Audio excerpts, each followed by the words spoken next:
Quarta corsa, premio iscritta. Una reclamare per cavalli anziani, sono in 9 al via dopo il ritiro del numero 5. Andiamo a leggere lo schieramento.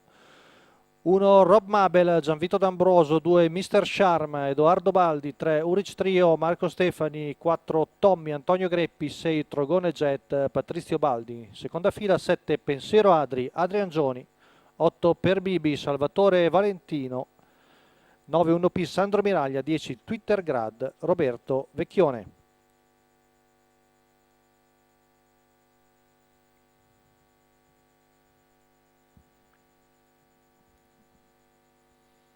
Cavalli sulla curva.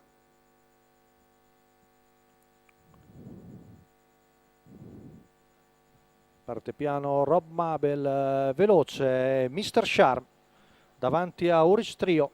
Molto veloce la partenza del 13 anni, con Uric Trio che si accoda secondo, mentre Serra sotto Mob Babel riesce a conservare la terza posizione.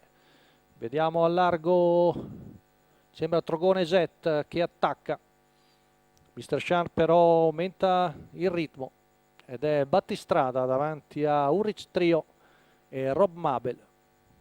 Poi il numero 4 di Tommy, che è rimasto all'esterno, 400 in 29 Numero secco, 9, molto veloce la prima frazione squalificato sulla pista allentata di oggi causa le varie piogge.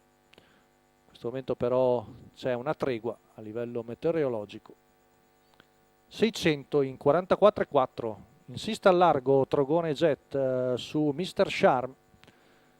Poi sempre lì, secondo alla corda, il 3 di Uric Trio a precedere Rob Mabel, all'esterno Tommy, vediamo di fuori anche Twitter Grad, ancora 15,1, viene fuori 59,5 per il primo giro, con il figlio di Power to Charm che ha respinto finora gli attacchi portatogli da Trogone Jet. Sempre lì Uric Trio, si avvicina a Tommy, si avvicina anche Twitter Grad, Rob Mabel ancora lì chiusi in terza posizione alla corda, 1,15,2 il chilometro, con Mr. Sham ancora battistrada, sollecitato da Edoardo Baldi, ma Trogone Jet sembra avere migliori argomenti. Poi sposta in terza ruota anche Twitter Grad, alle retrovie ci prova anche Per Bibi.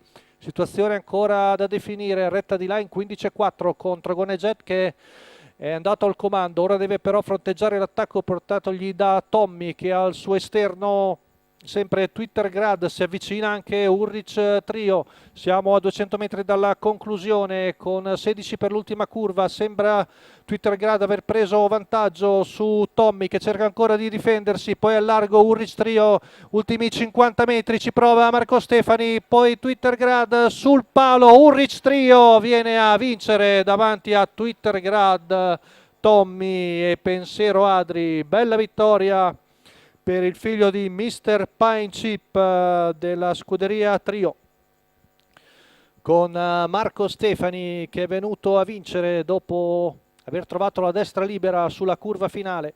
Ha attaccato Twitter Grad che sembrava avere preso vantaggio importante, ma l'ha battuto proprio sul palo.